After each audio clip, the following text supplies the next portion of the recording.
오늘 우리에게 주신 하나님의 말씀은 요한복음 1장 6절에서부터 8절까지의 말씀입니다. 하나님께로부터 보내심을 받은 사람이 있으니 그의 이름은 요한이라. 그가 증언하러 왔으니 곧 빛에 대하여 증언하고 모든 사람이 자기로 말미암아 믿게 하려 함이라. 그는 이 빛이 아니요 이 빛에 대하여 증언하러 온 자라. 어느 날 저는 좀 정리를 하기 시작했어요. 내가 왜 목사 되었지? 무엇 때문에 목사 되었지? 그리고 나는 무엇을 위해서 살아가야 되지?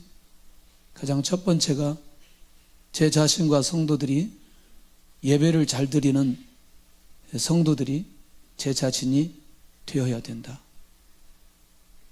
두 번째는 제 자신도 기도하고 성도들도 기도를 잘하는 그런 성도들이 되게 해야지.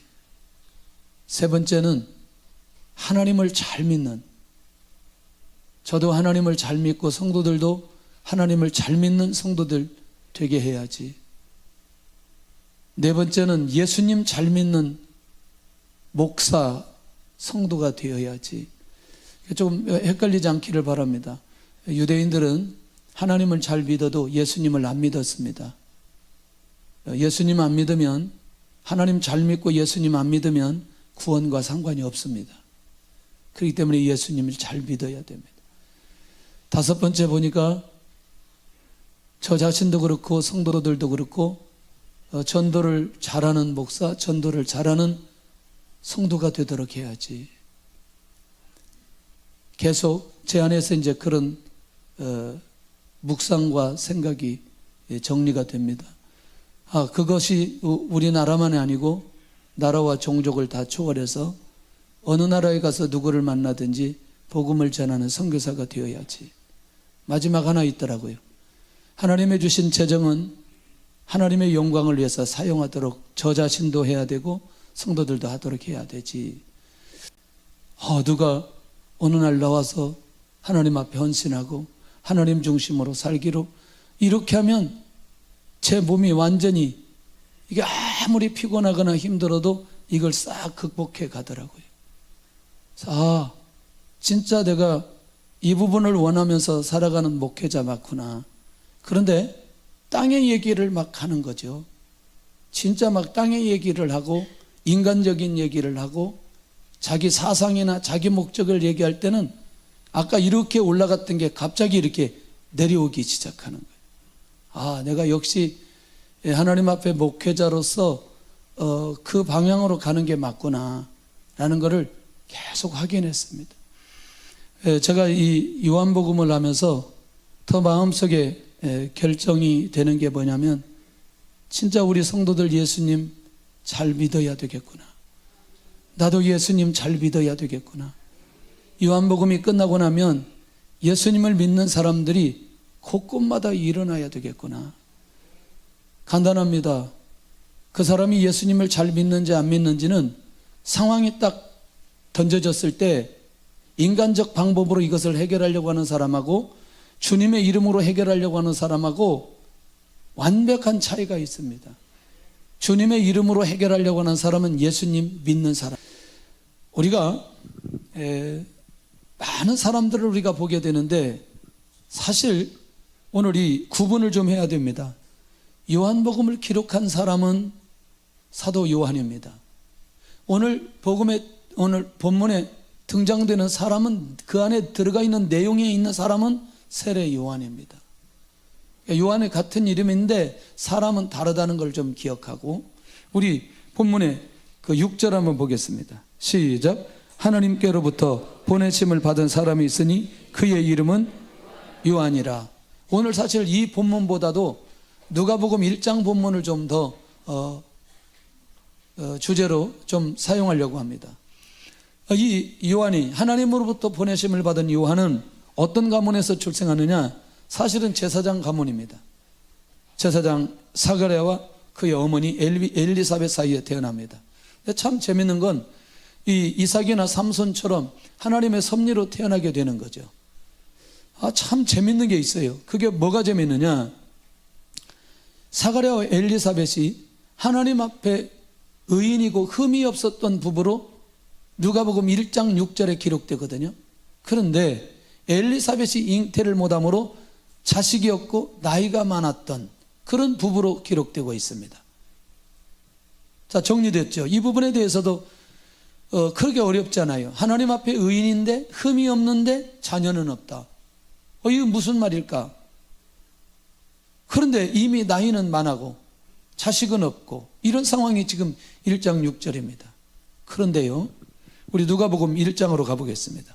자, 일단 8절을 한번 보실래요? 8절을 시작. 마침 사가랴가 그 반열의 차례대로 하나님 앞에서 제사장의 직무를 행할세. 11절입니다. 시작. 주의 사자가 그에게 나타나 향단 우편에 선지라. 지금 이제 제사 집례하는데 예배 드리는데 아니 세상에 이 사람들이 어디 있냐면 10절에 보면 모든 백성은 그 분향하는 시간에 밖에서 뭐하더니 기도하더니 지금 안에 들어가서 제사를 집례하는 사가랴에게 천사가 나타났습니다. 12절 사가랴가 보고 놀라며 무서워하니 13절 시작. 천사가 그에게 이르되 사가랴여 무서워하지 말라. 너의 간구함이 들린지라. 내 아내 엘리사벳이 내게 아들을 낳아 주리니 그 이름을 요한이라 하라. 이제 저를 보시기를 바랍니다. 자, 이제 두 번째 가가지고 이사야 40장 3절 4절에 요한에 관한 예언의 내용을 같이 나누려고 합니다. 그런데 자, 사가랴도 그러니까 이제 이 요한을 말할 때 요한은 구약의 마지막 선지자라고 얘기하거든요.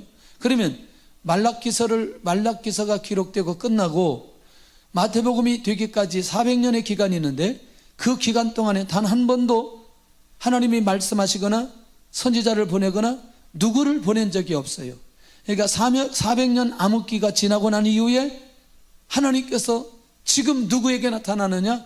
사가랴에게 천사가 나타나서 요한의 출생을 알려주는 이 역사적인 사건이라는 거예요. 그런데 시점이 또 상황을 어떻게 만들어 가시느냐? 이렇게 만들어 가십니다. 자, 지금 이 사가랴도 분명히 아들 줄 것이라는 사실은 알고 있는데 그냥 기도하지 않고 그냥 있으면, 아니 이사야 선지자를 통해서 몇백 년 전에 요한이 태어날 거라는 것을 얘기를 했으면 그냥 내가 기다려도 하나님께서 응답해 주시겠지. 그 모습이 아니고 오늘 너무나 분명하고 확실하게 사가랴의 기도에 의해 그 기도가 하나님 앞에 들려져서 하나님께서 이 사가랴 집안에 아들을 주실 것이라는 내용이 가장 먼저 이 천사가 사가랴에게 주시는 내용이거든요. 심지어 그의 이름까지 누구로 지어라? 요한으로 지어라. 그러면 그 아들의 출생으로 인해 가정과 사람들에게 어떤 일이 벌어질 거라고 얘기하느냐? 사가랴도 기뻐할 것이고 많은 사람들도 그의 태어남을 기뻐하게 될 것이다. 그러니까 가정과 모든 사람에게 기쁨을 주는 사람으로 태어나게 될 것이다. 14절 한번 보겠습니다. 시작. 너도 기뻐하고 즐거워할 것이요 많은 사람도 그의 태어남을 기뻐하리니. 그러니까 이것은 태어나기 전에 아니면 태어나고 난 후에 주신 말씀이다. 태어나기 전에 주신 말씀이다. 다시 정리합니다. 왜 요한이 이 땅에 와야 되나요? 왜 요한이 이 땅에 와야 되나요? 예수님을 증언하기 위해서. 그냥 오늘은 예수님이 증언하기 위해서 그것만 하면 되는 거예요. 오케이? 왜 요한이 와야 돼요? 증언하기 위해서. 그런데 이게 가정의 기쁨과 그 다음에 모든 사람들에게 기쁨을 주는 사람으로 요한이 오게 될 것이다. 태어나기 전에 이미 하나님으로부터 응답을 받는 기가 막힌 일들이 일어납니다. 그러면 그 요한의 어떤 삶을 살 것이라고 예언하냐면 그가 주 앞에 큰 자가 되고 포도주나 독한 술을 마시지 않을 거다. 모태로부터 성령의 충만을 받아 출생하게 될 것이다. 이 말이 굉장히 중요합니다. 무슨 얘기냐면 주 앞에 큰 자가 되고 포도주나 독한 술을 마시지 않을 것이다 라고 하는 부분들을 그냥 금주로 생각하지 않고 이거는 나시린이 살아갈 때 자기 삶의 형태를 얘기할 때 이것을 금하는 것을 보게 되는데, 결국은 그는 선지자로 결국 이 땅에 오실 누구를 전하기 위해서, 예수님을 전하기 위해서의 삶을 살아가는데, 이미 그렇게 전하도록 하기 위해서 이미 그릇을 만들고 자기 자신을 성결하게 준비하는 사람이다. 그런데 그 사람은 모태로부터 성령의 충만함을 받아 출생하게 될 사람이다. 이 얘기라는 거예요. 우리가 정말 이 얘기는 주목해서 좀 들어주셨으면 좋겠다. 사람에 대한 얘기를 쭉 합니다. 자녀에 대한 얘기를 쭉 합니다. 사명에 대한 얘기를 합니다. 하나님의 뜻에 대한 얘기를 합니다. 엄마 아빠가 그 얘기를 듣고 귀담아 듣고 하나님 앞에 기도하는 사람들. 저희 딸이 그런 얘기예요. 우리 아빠는 왜 어린 애들하고도 그렇게 잘 놀고, 중학생들하고도 잘 놀고, 고등학생들하고도 잘 놀고, 청년들하고 잘 노냐고 그렇게 얘기해요. 딱 한 가지입니다. 제가 아이들하고 대화를 나눠보면 이 아이들이, 어린 아이들하고 대화가 돼요. 우리 교회 이게 보니까 매주 수요일마다 나와가지고 찬양하고 예배드리고, 그런데 이 아이들이 딱 중학교 이번에 1학년 들어갔는데 지난주 금요일날 찬양이 완전히 다른 거예요. 근데 이 아이들하고 누구를 만나든지 대화가 되는 아이들은 부모님이 영적으로 깨어서 어떤 진짜 하나님의 뜻을 얘기할 때, 인생의 진로와 삶의 방향을 얘기할 때, 또 하나님이 주신 사명을 얘기할 때 그것을 듣고 이 아이들에게 그대로 말은 하진 않았지만 그걸 놓고 기도하는 아이들은 제가 딱 대화 나눠보면 대화가 통하는 거예요. 이게 유초등부 다녀도 대화가 통하는 거예요. 대화가 되는 거예요. 이게 중고등부 다니는데 대화가 되는 거예요. 기가 막힌다는 거예요. 그런데 아무리 얘기해도 아무런 느낌이 없는, 심지어 목회자나 선교사나 부모님들도 중직자들도 자녀들하고 대화 나누면 자녀들이 대화가 안 되는 거예요. 전혀 다른 대화가 돼요. 저는 너무나 충격을 받는 거죠. 이러면 안 되는데, 얘가 이러면 안 되는데, 이렇게 못 알아들으면 안 되는데, 그러니까 모두 다 혹시라도 오해하지 않기를 바랍니다. 그러면 우리는 모두 다 선교사로 목사로 그 얘기 아니거든요. 자기 삶에 이 비밀을 깨달으면 어떤 일이 벌어지느냐, 그가 직장에 들어가면 직장 박격 뒤집힙니다. 그가 사업을 하는데 사업 만나는 사람들 다 뒤집힙니다. 저는 그런 확신이 있어요. 그런데 중요한 건 뭐냐면 이 감각을 누가 가지고 있어야 되느냐, 가장 먼저 부모님이 가지고 있어야 된다. 그러면 자, 이제 한번 보세요. 여기 17절 한번 보고, 17절 계속 하는데 시작. 그가 또 엘리야의 심령과 능력으로 주 앞에 먼저 와서 아버지의 마음을 자식에게 거스른 자를 의인의 슬기에 돌아오게 하고 주를 위하여 세운 백성을 준비하리라. 자, 그러면 이렇게 이제 천사 얘기를 들었거든요. 18절에 사가랴가 뭐라고 얘기하는지 한번 보세요. 시작. 사가랴가 천사에게 이르되 내가 이것을 어떻게 알리요? 내가 늙고 아내도 나이가 많으니이다. 자, 이제 요 얘기하는 게 아니고, 지금은 요 얘기, 사가랴 얘기하는 게 아니고 지금 이제 요한은 얘기하니까, 그러니까 이 비밀을 깨닫는 사람이, 자, 이제 제가 이제 이렇게 표현합니다. 이 비밀을 깨달은 청년이 결혼을 했어요. 이 비밀을 깨달은 엄마가 아이를 가졌어요. 아빠는 기도하고, 이 인물이 어떻게 될 거냐? 성령의 충만함을 받아 출생하게 되어지는데 그의 삶 전체가 어떻게 가야 될지 사가랴를 통해서, 천사를 통해서 사가랴에게, 아버지에게 이 모든 상황을 그대로 알려주는 것을 보게 되더라는 거예요. 그러니 이 비밀을 알고 아이를 가졌다는 게 얼마나 큰 축복이고 은혜냐는 거예요. 할렐루야. 저는요, 이거는 놓칠 수 없는 하나님의 뜻과 계획이다. 할렐루야. 할렐루야. 자, 그런데 어떤 사역을 할 것인지까지 가는 거예요. 16절에 이스라엘 자손을 주곧 그들이 하나님께로 많이 돌아오게 할 것이다. 와, 16절 시작. 이스라엘 자손을 주곧 그들의 하나님께로 많이 돌아오게 하겠습니다. 할렐루야. 이미 출생 전부터 요한의 삶의 목적과 방향이 결정되어 버렸어요. 요한은 무엇을 위해서? 예수님을. 할렐루야. 자, 그러면 그가 어떤 마음으로 사역을 할 것이라고 예언하느냐? 아까 얘기한 대로 17절 우리가 봤잖아요. 엘리야의 심령과 능력으로 주 앞에 올 것이다. 아버지의 마음을 자식에게 거스르는 자를 의인의 슬기로 돌아오게 할 것이다. 이제 나중에 이제 두 번째도 가는데 동일한 얘기인데 간단해요. 오늘 대답은 이 모든 것들은 엘리야의 심령과 능력으로 주 앞에 먼저 올 것이다. 무엇 때문에? 예수님 증언하기 위해서. 증언하기 위해서. 그게 요한의 삶이라니까요. 그게 요한의 삶이라니까요. 그러니 주를 위해서 세운 백성을 준비하리라. 주를 위해서 세운 백성을 준비하리라. 우리말로 표현하면 예수님 믿고 구원받을 사람을 준비하리라. 누가? 요한이. 요한이 얼마나 멋있냐는 거예요. 얼마나 기가 막히냐는 거예요. 자, 이제부터 지금 얘기하지 않고 지금은 요한이 태어나기 전 상황입니다. 지금은 이사야 선지자를 통해서 요한에 대해서 무슨 얘기를 했는지 한번 보려고 그래요. 그리고 마지막에는 요한이 이 땅에 사역을 하는데 어떤 내용으로 사역했는지를 보려고 합니다. 자, 두 번째, 세례 요한에 대해 이미 구약에서 어떻게 말씀하셨느냐? 이사야 선지자를 통해서 이사야 40장 3절 4절에 이렇게 얘기했습니다. 시작. 광야에서 외치는 자의 소리가 있어 이르되 너희는 주의 길을 준비하라. 그의 오실 길을 곧게 하라. 모든 골짜기가 메워지고 모든 산과 작은 산이 낮아지고 굽은 것이 곧아지고 험한 길이 평탄하여질 것이요 모든 육체가 하나님의 구원하심을 보리라. 이건 누구에게 관한 얘기냐면 요한에 관한 얘기라니까요. 요한에 관한 얘기. 그러면 모든 산과 작은 산이 낮아지고, 이거 지금 삽 들고 산에 올라간다는 얘기냐? 잘 살펴봐야 돼. 이제부터. 자, 무슨 얘기냐면 이 요한이 어디에서 사역할진지 사역지를 얘기하고 있어요. 광야에서 외치는 자의 소리가 있어 가로되.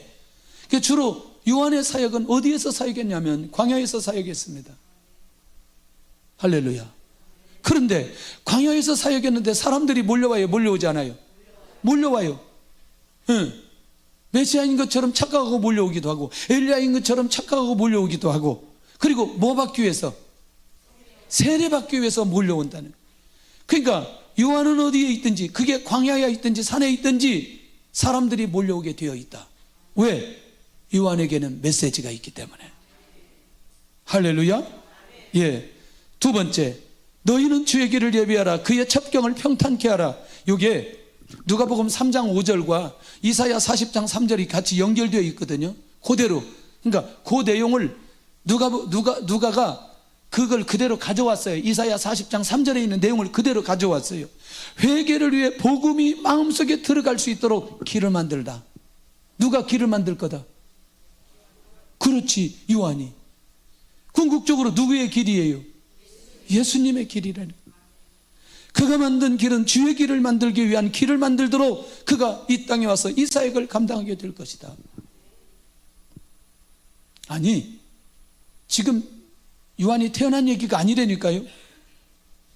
그리고 사가랴에게 했던 얘기가 아니라니까요. 누구에게? 이사야 선지자에게 주셨던 내용이라는 거예요. 이게 주목해야 된다는 거예요. 모든 산과 산이 낮아지고 교만한 자들은 자신들의 교만과 오만한 태도를 제거해야 되는데, 아까 얘기한 대로 무슨 삽 들고 가서 산을 깎아내리고 그런 게 아니라는 거예요.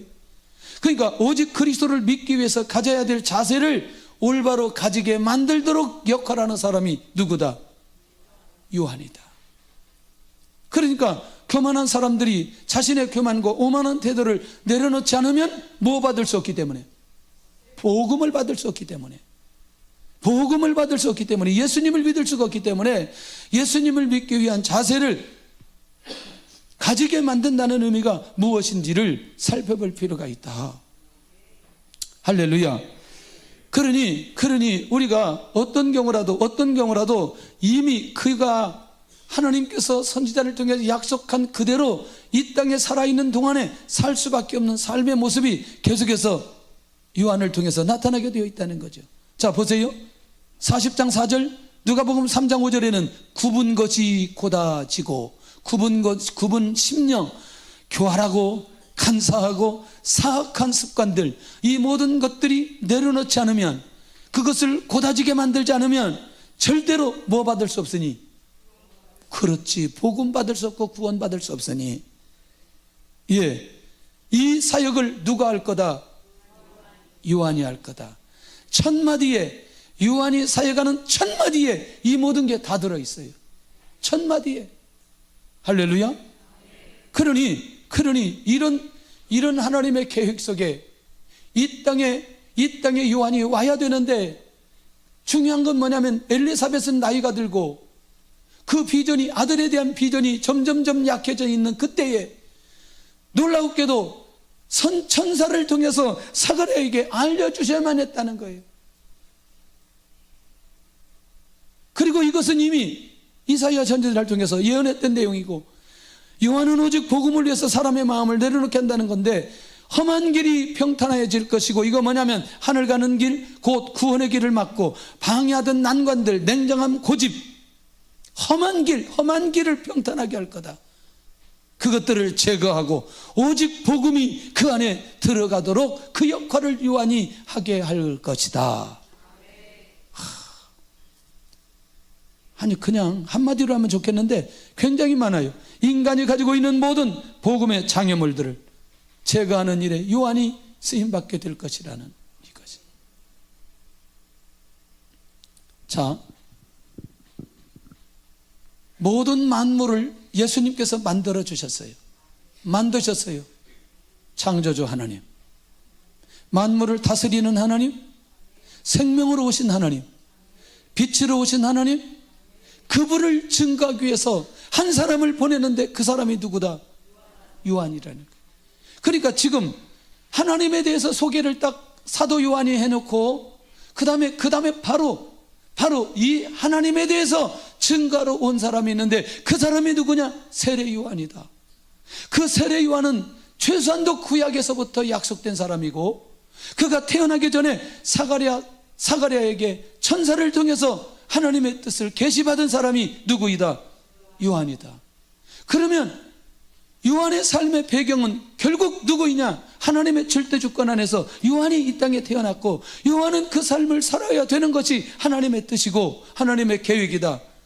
요한이 이렇게 이 땅에 와서 이렇게 복음을 위해서 주의 길을 평탄하도록 복음을 받을 수밖에 없는 사람으로 만들도록 했던 이 역할은 예수님을 믿도록 하기 위한 가장 중요한 목적이 그 안에 있다는 거죠.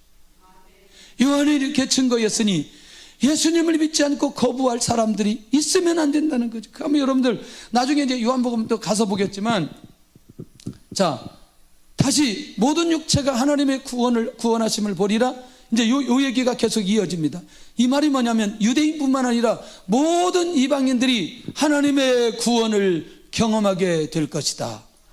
할렐루야. 그러니까 모든 사람들이 예수 그리스도를 믿도록 하기 위한 사역으로 이 요한이 쓰임받게 될 것이다 라고 이렇게 말씀하고 있다. 우리 성도들은 제가 어떤 목사가 되기를 원하나요? 아직도 제가 인사를 잘하는 목사가 되기를 원하나요? 인사 저 잘하거든요. 왜 인사를 안 받는다고? 예배 시간에 뒤에 한꺼번에 나가니까 여러분 못해서 그렇지 내가 다 인사하고 있어요. 여러분들 말을 잘 듣는 목사가 되기를 원하시나요? 어떤 목사가 되기를 원하세요? 저는 제가 죽었다가 다시 살아날 일이 없겠지만 또 태어나도 나는 예수님을 잘 믿도록 하는 게 제 사명이라고 생각을 하고, 저도 잘 믿어야 되고 우리 성도들도 잘 믿어야 된다고 생각하죠. 예수님 믿고 구원받았으면 하나님 앞에 예배 잘 드려야 된다고 생각해요. 예배 드릴 때 은혜도 받고, 예배 드릴 때 응답도 받고, 예배 드릴 때 치유도 일어나고, 예배 드릴 때 비전도 붙들고, 저는 그래야 된다고 생각해요. 제가 다른 것이 조금 더 뛰어나다 한다 할지라도 그것은 그렇게 큰 의미가 없다고 생각합니다. 하나님께서 저에게 목사라는 직분을 주시고 사명을 주신 것은 결국 하나님 잘 믿고 예수님 잘 믿고 우리 모두 함께 이 복음을 전하도록 하기 위해 저를 목사로 불러주셨다고 생각을 합니다. 제가 만약에 이것이 제 안에서 흐려지는 순간에 저는 목회자의 자리를 더 이상 가지면 안 된다고 생각합니다. 그래서 저는 요한복음을 시작할 때 하나님 앞에 기도했어요. 정말 예수님 잘 믿게 해주세요. 제가 예수님 잘 믿겠습니다. 그래서 어떤 기도의 제목이 오면 이렇게 했어요. 주님 손에 맡겨드리리. 또 무슨 얘기가 들립니다? 바로 주님 손에 맡겨드리리. 계속. 그런데 기쁨이 오기 시작해요. 예수님의 이름으로 해결되어지는 것을 경험하게 되어지는 거예요. 우리 모두 그런 삶을 살아야 되지 않겠어요? 아니, 한 사람의 인생은 예수님을 전하기 위해서 이 땅에 오셔서 그분을 위해서 살다가 결국에는 순교까지 한 이 요한을 바라볼 때에, 아니 이게 처음부터 끝까지 요한에 관한 얘기를 살펴보니까 모두 다 예수 그리스도를 증언하기 위한 내용인 거죠. 자, 이제 세 번째, 이제 진짜 요한의 삶을 한번 보겠습니다. 전부 다 마태복음 3장에 한번 가보겠습니다. 그냥 3장을 다 우리가 볼 수가 없으니까 이렇게 절수가 나오면 확인만 좀 해주세요. 그냥 확인만.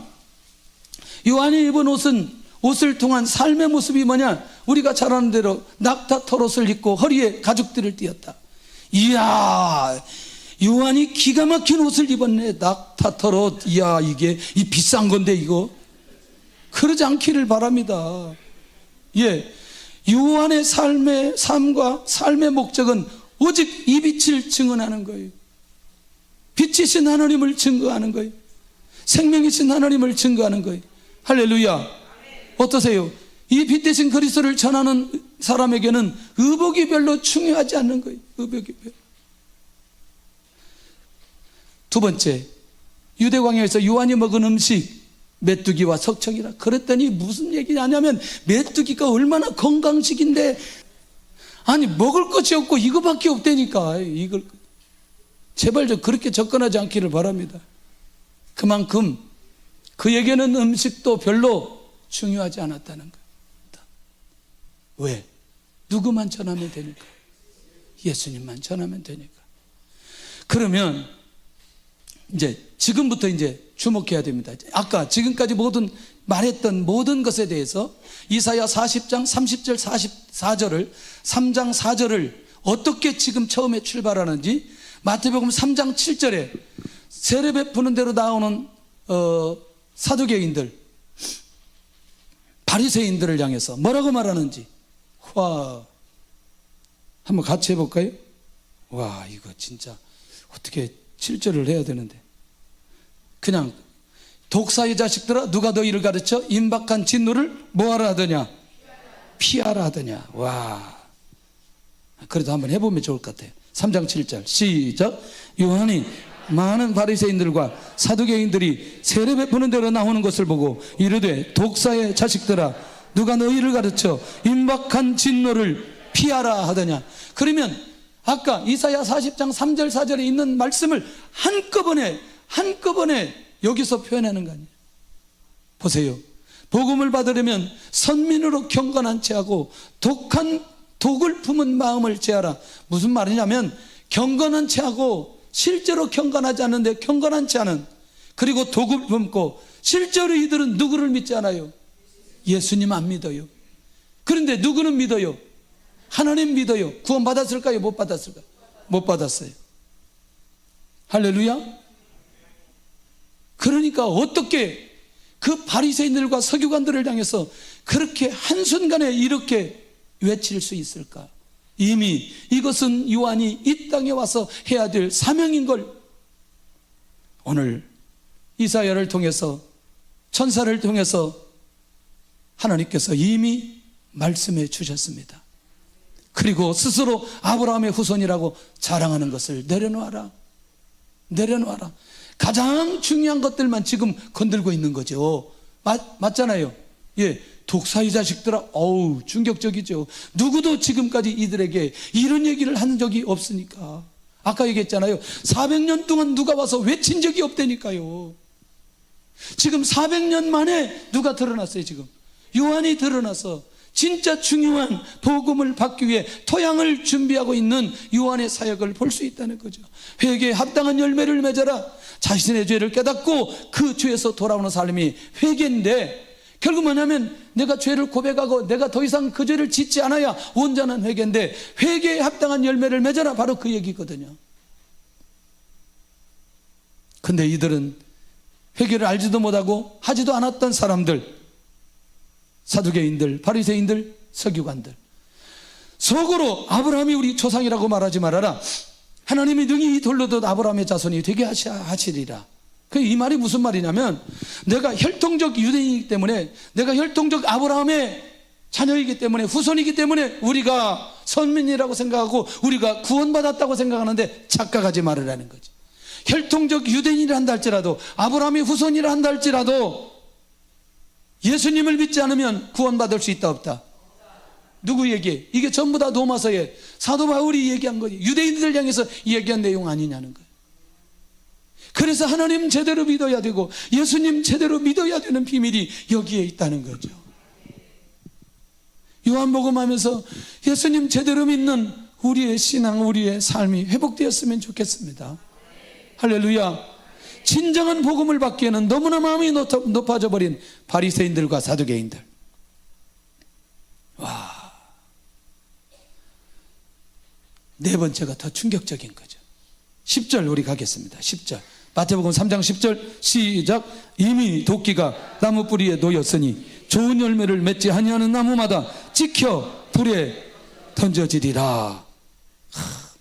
자, 이제 제가 좀 보여드릴게요. 자, 누가복음은 요한이 태어나기 전에 대한 내용이 1장에 기록되어 있어요. 이해되시죠? 그 다음에 3장에 가서, 누가복음 3장에 가서 사역이 연결이 되어 있고, 마태복음에서는 누구의 출생부터 시작돼요? 그렇지, 예수님의 족보부터 시작돼요.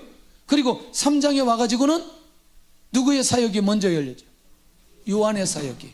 그리고 4장에 금식기도 끝나고 난 이후에 주님의 공생의 사역이 시작된단 말이에요. 그러니까 주님의 사역이 시작되기 전에 사역이 누구부터 시작된다? 요한부터 시작된다.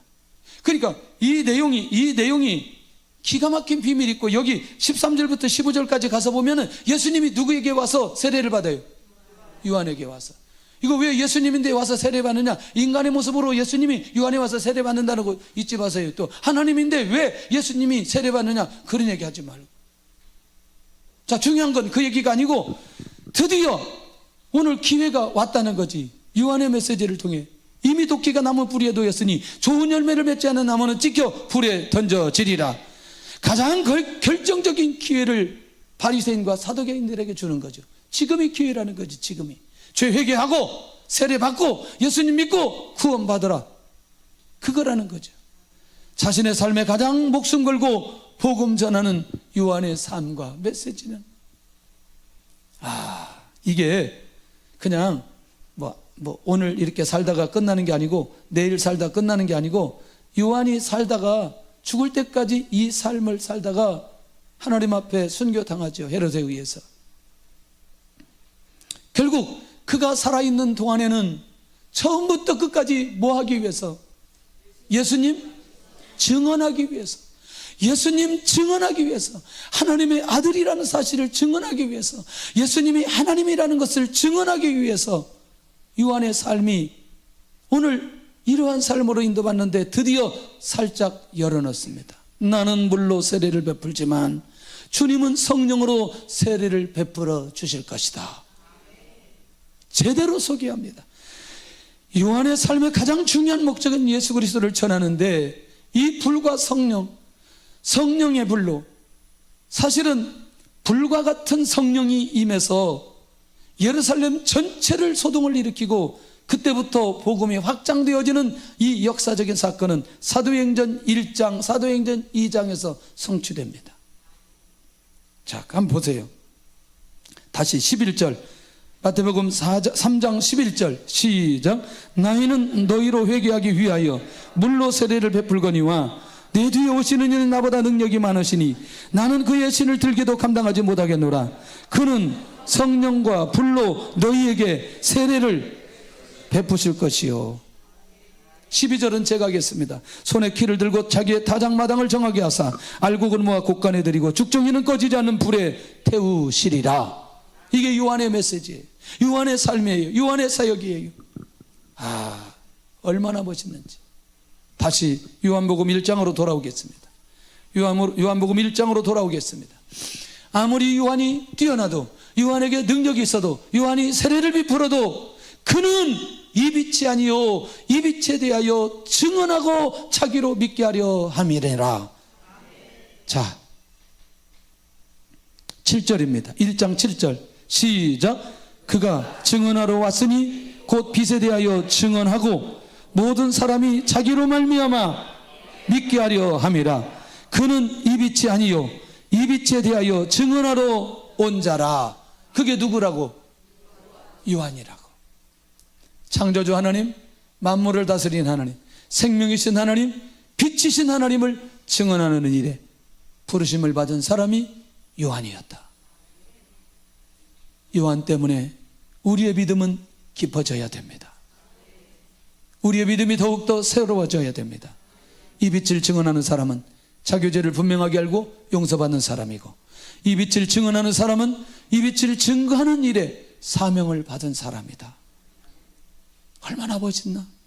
저는 너무나 멋있다. 요한의 삶이 얼마나 멋있다. 한 가지 목적을 위해 주님 앞에 헌신하고 변함없이 그 자리에 서 있는 모습이 얼마나 멋있는지 몰라요. 얼마나 멋있는지 몰라요. 예. 요즘에 우리 저쪽 선교회에, GMS 선교회에 또 금년에 그 선거한다고 누가 아까 2부 예배에 참석하고 왔어요. 그래서 제가 얘기했어요. 저는 이미 일찍이 관계를 오랫동안 했던 사람이 있는데 제가 그 깨고 내가 당신을 도와준다고 얘기는 못하겠다. 쉽게 그렇게 깨고, 그러나 오늘 찾아온 건 잘했다. 전략은 좀 알려드릴게. 그렇게 하고 대화를 했습니다. 우리 사람 앞에서나 하나님 앞에서나 쉽게 마음을 바꾸지 않기를 바랍니다. 더더군다나 예수님 앞에서 쉽게 마음을 바꾸지 않기를 원합니다. 할렐루야. 거기에는 뜻이 있지. 내 뜻대로 되지 않는다 할지라도, 제가 인간의 문제를 3가지로 정리해 보는데, 재정의 문제, 관계의 문제, 질병의 문제. 직장이나 사업, 이거 전부 다 재정의 문제입니다. 그럼에도 불구하고 내 뜻대로 해결이 되지 않아도 그 안에 하나님의 뜻이 있지. 그 안에 주님의 뜻이 있지. 주님, 그래도 내가 주님을 향한 믿음 변함없이 지키기를 원합니다. 유지할 수 있기를 원합니다. 결론과 기도의 제목입니다. 나는 진짜 생명 되신 예수님을 믿고 있나? 나는 주님에게 어떤 은혜를 받았는가? 나도 요한처럼 예수님을 증언하기 위해 살겠는가? 나는 어떤 일보다 예수님을 증언하는 일이 가장 중요하다고 생각하는가? 우리 안에서 정말 이 예수님을 증언하는 삶으로 인도받는 우리 성도들이 되시기를 축원합니다.